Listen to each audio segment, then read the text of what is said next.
chaos exploded. Live on GB News, as broadcaster, Lizzie Cundy went head-to-head with political commentator Fahim Muhammad in a ferocious debate over migrant hotels and the role of British charities.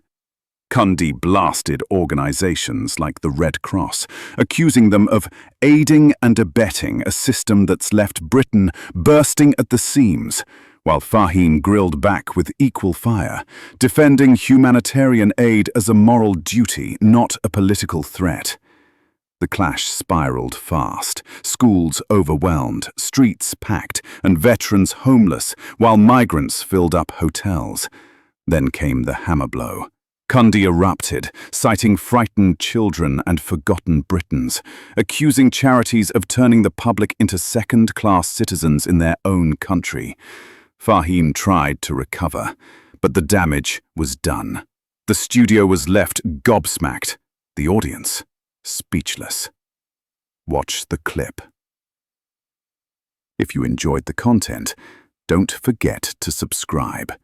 For you, it's just the press of a button, but for us, it's a significant step towards our goal of reaching 1,000 subscribers.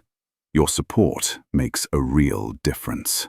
But it's time for the next great British debate of the hour, and I'm asking, should charities face new guidelines for helping migrants? Now, because one charity, the Red Cross, a very respectable charity, I've given money to the Red Cross, I've done little charitable things to the Red Cross. Currently, they are funding travel for up to 1,000 relatives a year to join asylum seekers in the UK, part of a record 20,000 family reunion visas granted in the last year alone. But with housing shortages and rising pressure on public services, does this system need a stricter oversight? Supporters say reuniting families is a fundamental human right, and that the charities are simply stepping in where the system falls short. But what about the fundamental human rights of the people who live and work and pay taxes in this country, and indeed donate to charities like the Red Cross, who are struggling to get on housing ladders, who are struggling to even find somewhere to live? What about those people in this country?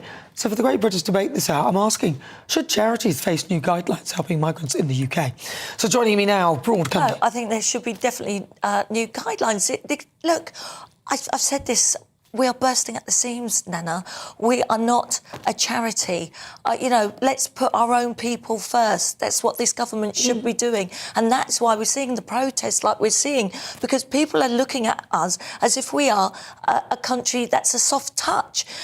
Even Germany now is doing stricter rules and sending people back. And if you've committed a crime in their country and you are sent back to where you're from. And this is what we need to do. We need to get tougher, we need to get stronger. It's impacting our whole infrastructure, every aspect of our lives, from school, NHS, from everything, and we cannot keep going on like this. Are we going to sort of differentiate who we help through the name of charity? Yes. It says, help thy neighbour. And I'm sorry, when it comes to charity, we should not discriminate who needs and who requires help. This charity is actually there to actually fill the gaps, as you said, and 1,000 is just 0.002% of UK's population. Now, at the end of the day, let's reintroduce statistics. 1.2 million on housing waiting list, 9,000 children in temporary accommodation. None is linked to the Red Cross policy.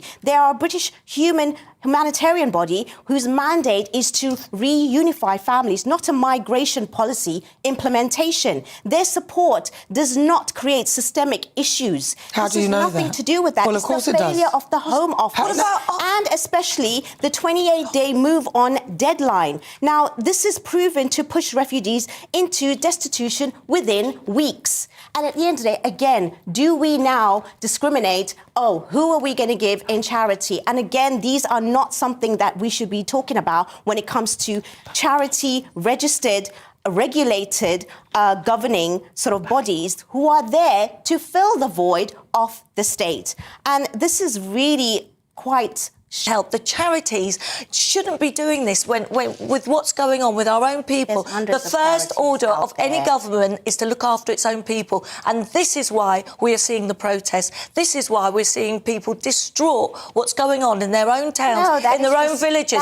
Yes, they are, because rhetoric and narrative, it's not. It is not rhetoric. And taking away from vulnerable people who actually need this. It's humanitarian. It has got nothing to do with immigration, migration, or anything what about to do with that. the sympathy? What about your sympathy for the people of this country that are sick and tired of what's going on? When there are hotels packed full of immigrants, hotels packed full of immigrants, like in my little village, where the schools are scared to walk past. We've seen what's gone on in Epping. Have you not seen? You're being like Keir Starmer and full of distractions and not answering the real question. The police and attack the police in Epping. That's what I saw.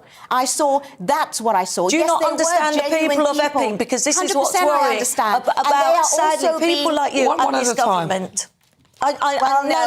We have to see. This is at the end of the day. I say they should regulate the charities. Is, we are bursting at the seams. We cannot do this any longer. It's affecting every aspect of our lives, from schools to NHS.